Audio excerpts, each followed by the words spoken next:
This is Reynolds Podcast, The Creative Mindset.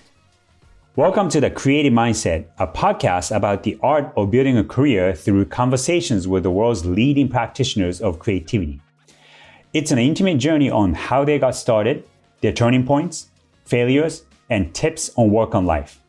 I am your host, Ray Inamoto, the founding partner of IAN Corp, a global innovation firm based in New York and Tokyo. Today's episode is part 2 of my conversation with Cindy Gallop, the founder and the CEO of MakeLoveNotPorn. In the last episode, we talked about how she built her career in advertising.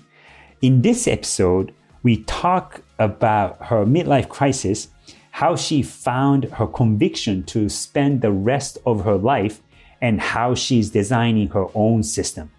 So let's get started. So I want to turn to the current chapter of your career, which is Make Love Not Porn.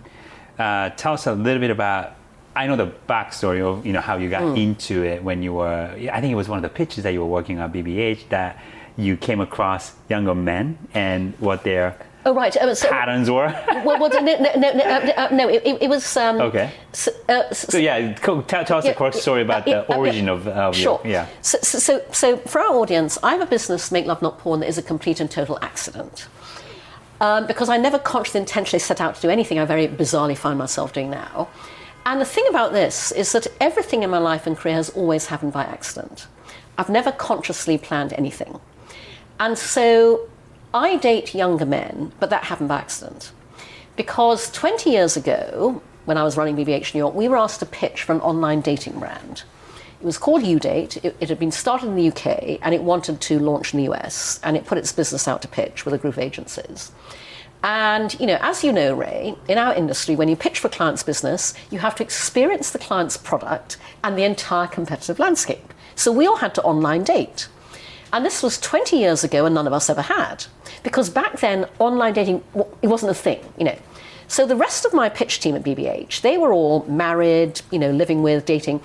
They all went online as fake personas, created identities on these sites. I was single. I thought, I have to do this for business reasons. Why not do it for real? Why not find out what this whole online dating thing is all about? So I posted my profile on a bunch of sites, very honest about everything, including my age. Got an avalanche of responses, very good for the ego, but much to my surprise, because I had not considered this as a dating strategy, 75% of those responses were from much younger men. And I suddenly realized that I was every young guy's fantasy. So you were in your 40s? Yes, I was 42 at the time. Okay, trying to build a woman, high-flying career, didn't want to settle down, didn't want to get married, I never wanted to get married, didn't want children, never wanted children. I just wanted to have some fun, which, I just started an advertising agency. I was working 24/7, fun was totally not happening, And so, I thought, gosh, had not identified this strategy, it works for me. So that's how I began dating younger men, which I've been doing very happily ever since.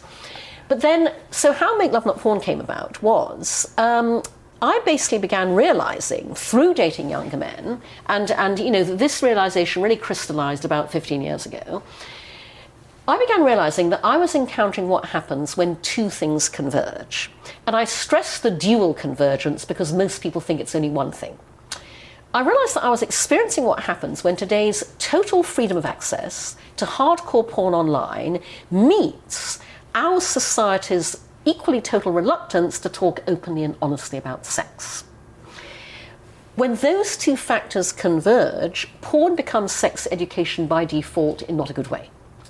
And so I found myself encountering a number of sexual behavioral memes in bed. I went, whoa, I know where that behavior is coming from.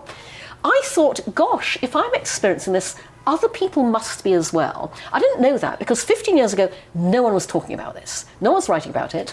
This was me in isolation as you know, a naturally action-oriented person going, I'm going to do something about this.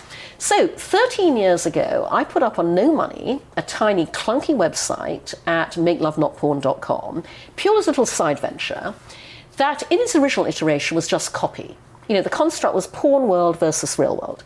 Here's what happens in the porn world, here's what really happens in the real world. I launched Make Love Not Porn at the TED conference in 2009. I became the only TED speaker to say the words, come on my face, on the TED stage. 6 times in succession. The talk went viral as a result, and it drove this extraordinary global response to my tiny website that I had never anticipated. Thousands of people wrote to me from every single country in the world. Young and old, male and female, straight and gay, pouring their hearts out, telling me things about their sex lives and their porn watching habits they'd never told anyone before. And I realized I'd uncovered a huge global social issue. And so that was the point at which I went, oh my God, I now have a personal responsibility. I have to take Make Love Not Porn forwards in a way that will make it much more far-reaching, helpful and effective. But I also saw an opportunity to do what I believe in very strongly, which is that the future of business is doing good and making money simultaneously. I saw the opportunity for a big business solution to this huge untapped global need. And I use the word big advisedly, Ray, because even then, 13 years ago at concept stage, I knew if I wanted to counter the global impact of porn as default sex ed, I would have to come up with something that at least had the potential one day to be just as mass, just as mainstream, and just as all-pervasive in our society as porn currently is. So thinking big right from the get-go. So what I decided to do was, I always emphasize that Make Love Not Porn is not anti-porn because the issue is not porn. The issue is that we don't talk about sex in the real world. If we did, amongst many benefits, people would be able to bring a real-world mindset when they view what is simply performative produced entertainment. And so our tagline at Make Love Not Porn is, we are pro-sex, pro-porn, pro-knowing the difference. And our mission is one thing only, which is to help make it easier for every single person in the world to talk openly and honestly about sex. And so given this mission, I decided very simply to take every dynamic in social media and apply them to this one area of universal human experience no other social network platform will allow, in order to socialize sex and to make real-world sex and talking about it socially acceptable, and therefore ultimately just as socially shareable as anything else we share on social media. And so I turned Make Love Not Porn into the world's first and only user-generated, entirely human-curated social sex video sharing platform. So we are what Facebook would be if it allowed you to socially, sexually self-express, which it sadly doesn't. If porn is the Hollywood blockbuster movie, Make Love Not Porn is the badly needed documentary. We are the only window onto the funny, messy, loving, wonderful, comical, awkward, hilarious sex we all have in the real world. We are socializing sex, making it easier for everyone to talk about, to promote consent, communication, good sexual values and good sexual behavior, and therefore we are literally sex education through real-world demonstration. We call ourselves the social sex revolution. The revolutionary part is not the sex, it's the fact we're making it social. And being able to talk about it openly without any hesitation. And no shame, embarrassment, guilt. Right. Because you know, I said Make Love Not Porn was an accident, Ray, but what is no accident is that my background is 27 years working in advertising. Because I know, therefore, you know, I've spent 27 years working in the business of communication. I know that everything great in life and business is born out of great communication. Sex is no different. Great sex is born out of great communication. Can't agree more. A few more last questions. No last questions, because I want to talk about the relationship Make Love Not Porn has with Japan. Oh yes, please do. And it's very important. Please do, please. Especially because, you know, part of this story has not been told publicly, and so you have the opportunity on your podcast, Ray. Because Japan has played a very big role in my coming up with the concept for Make Love Not Porn, and B, in what I designed to do. So, for the benefit of our listeners, when I was working at BBH Singapore, I ran our Levi's Asia Pacific business across the region, and we also won the Levi's Japan business. And so I commuted to Tokyo very regularly from Singapore. The upshot being that I spent a lot of time in Japanese hotel rooms. And therefore, I spent a lot of time watching Japanese porn. And so, I thought, right, okay, Japan needs what what I want to do with Make Love Not Porn. So I talked to my Japanese colleagues at Hakahodo about it, and they went, oh my God, yes, Japan needs this. I talked to my Japanese friends. I said, I would love to put up a Japanese version of this Porn World versus Real World site. And I was working with some amazing, digital people. But it's funny how much they went, oh, Cindy-san, don't know about that. But one of these very nice gentlemen who went, well, not touch up the marshmallow, he said, I know a Japanese woman, and by the way, again, so long ago, I've sadly forgotten her name, and I must look it up. He said she used to work as a creative in, I think, Hakahodo, and she had, very unusually for a Japanese woman, she started her own digital agency. And he said she might be open to working with you on this. So he introduced me to her, and I said, this is what I'm doing, and I'm going to be in Tokyo for AdTech Tokyo. I'd love to talk to you. So she and I met up in Tokyo, and she said, my agency is very small. I have 3 digital developers I'm working with. They're all men. And I work with my best friend, who is a woman, who is also our office manager. And she said, so my best friend doesn't speak in English. And so I showed her your site, and I translated it for her. And she said, and then I realized how Make Love Not Porn is supposed to work. Because she said, this woman is my best and dearest friend. We've known each other since kindergarten. Okay? And yet, we had never, ever talked about sex.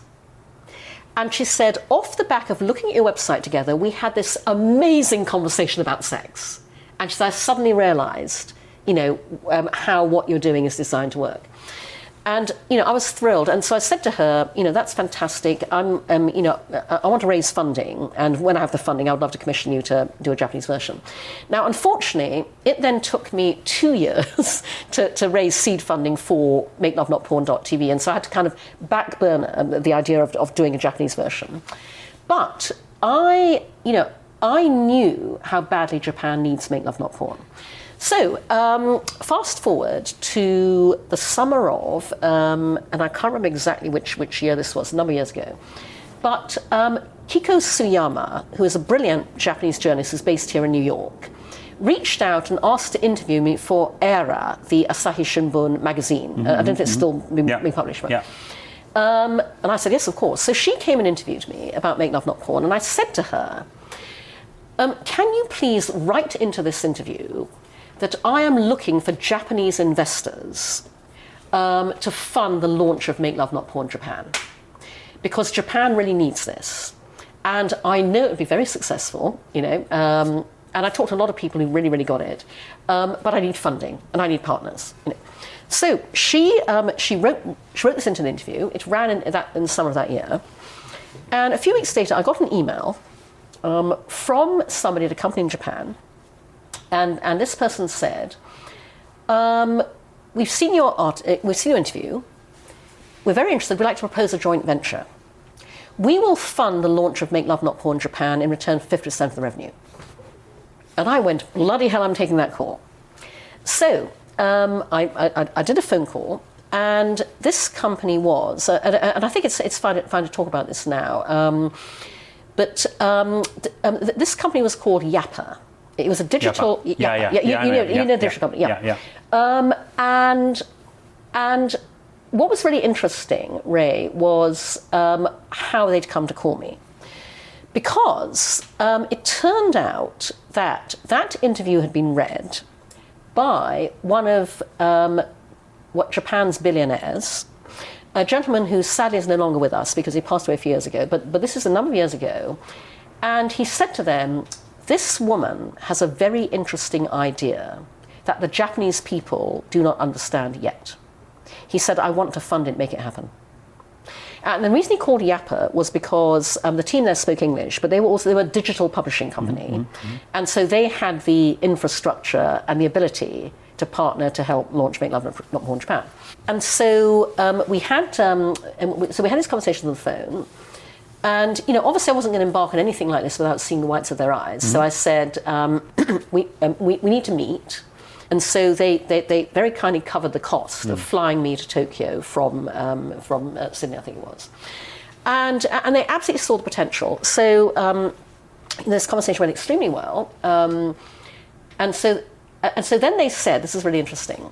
They said, okay, we are willing to do this joint venture deal with you on one condition. And it was a very good condition. They said to me, you have to find the Japanese version of you.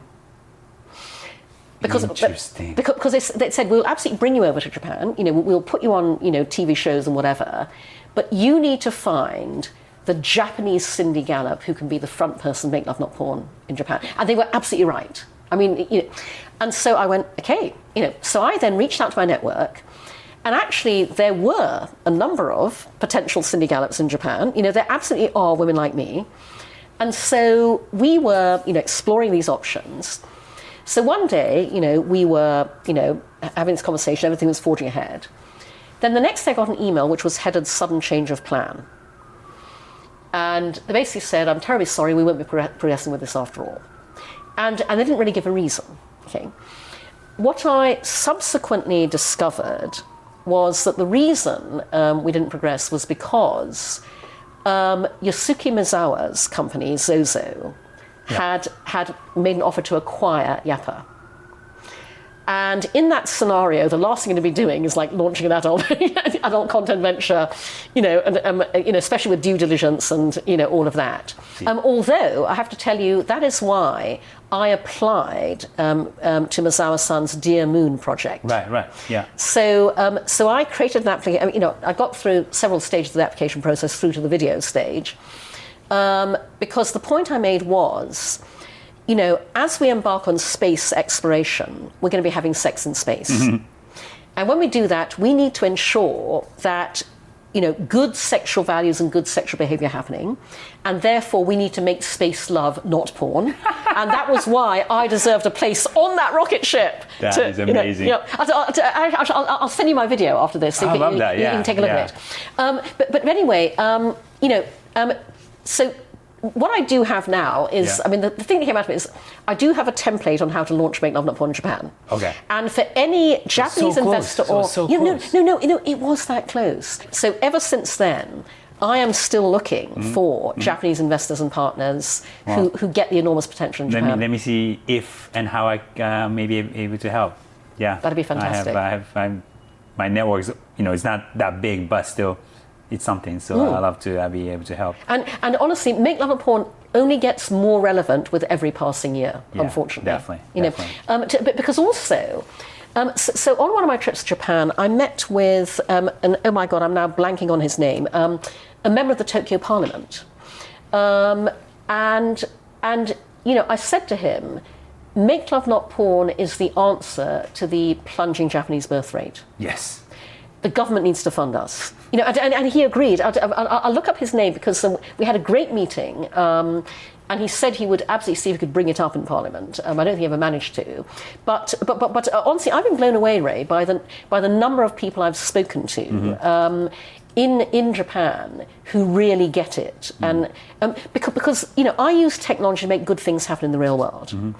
Make Love Porn is all about improving communication around sex, to improve your sex relationship, to improve your relationship. And that is what Japanese people really, really need. Cool. So just to wrap up, I really appreciate you taking the time to explain a lot of other things in your career. But, this backstory about Make Love Not Porn, have you ever told this publicly?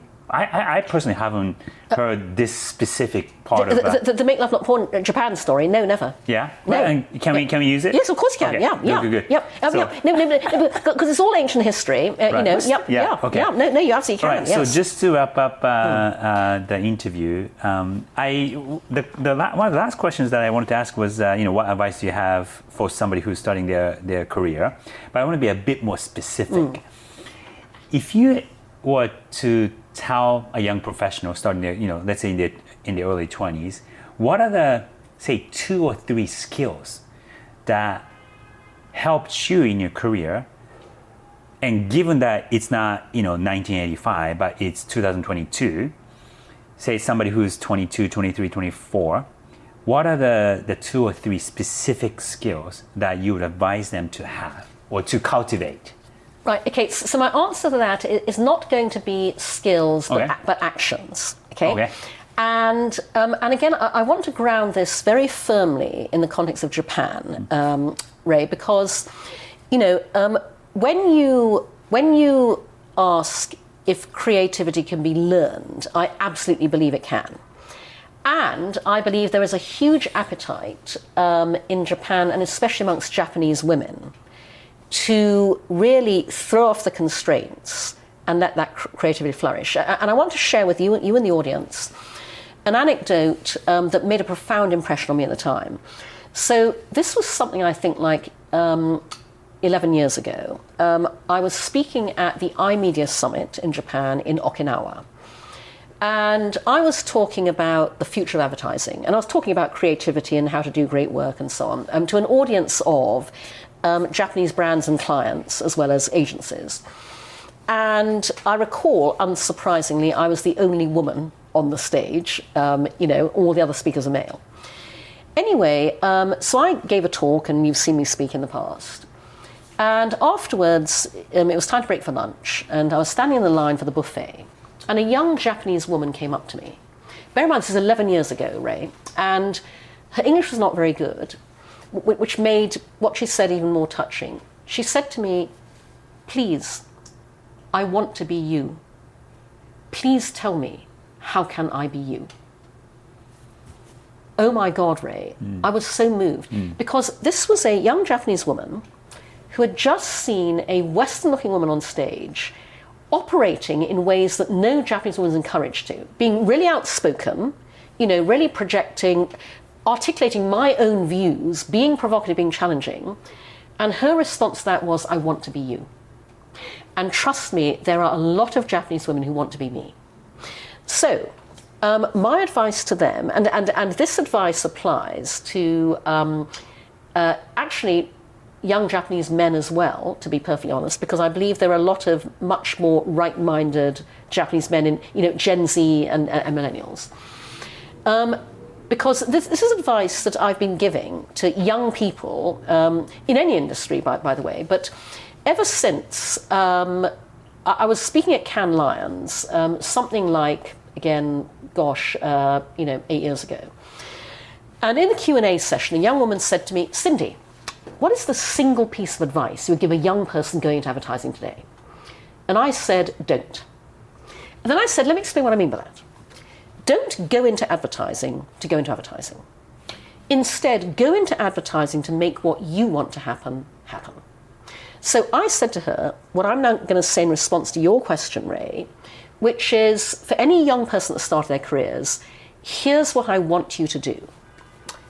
Go into your industry, whatever it is, because this advice applies to any industry, not just creative industries. Okay, go into your industry, absolutely take a job at whatever company is lucky enough to employ you, and then take a long, hard look around you at your industry and identify what you think is missing that should be there. Use your fresh perspective, your objective lens as someone new into the industry, to identify what you would absolutely love to have in the industry that no one started, what you think should be there that you could bring to the table, and then start that. Honestly, if you want to carve out a really happy, fulfilling, creative path for yourself, you're not going to do it within the system. You do it by designing your own system.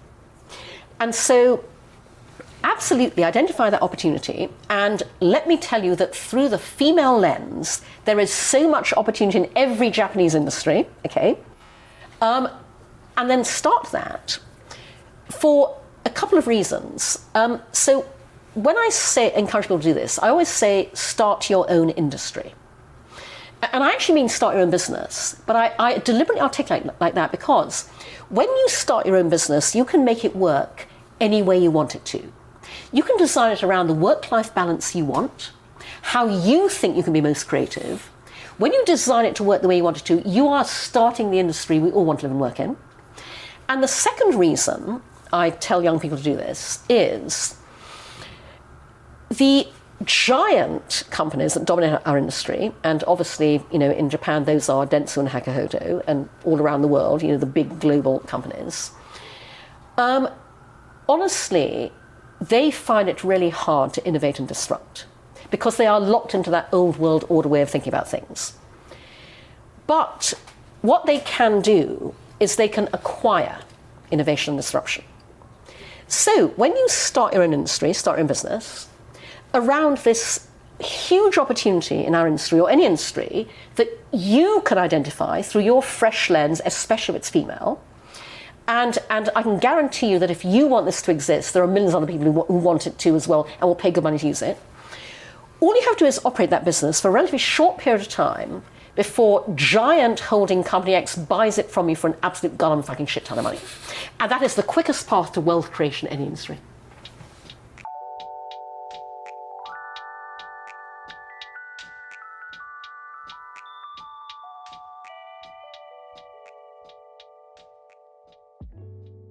This was part 2 of my conversation with Cindy Gallop, the founder and the CEO of MakeLoveNotPorn. Slightly different from the first part of my conversation with her, this one focused on the second chapter of her life, of her career. And there were 3 key takeaways that I think are useful to the audience, but also I, as somebody who's in the second half of my career, I took away as takeaways as well as hints of my own career moving forward. So 3 key takeaways from my conversation with Cindy. Key takeaway number 1, midlife crisis is real, don't panic.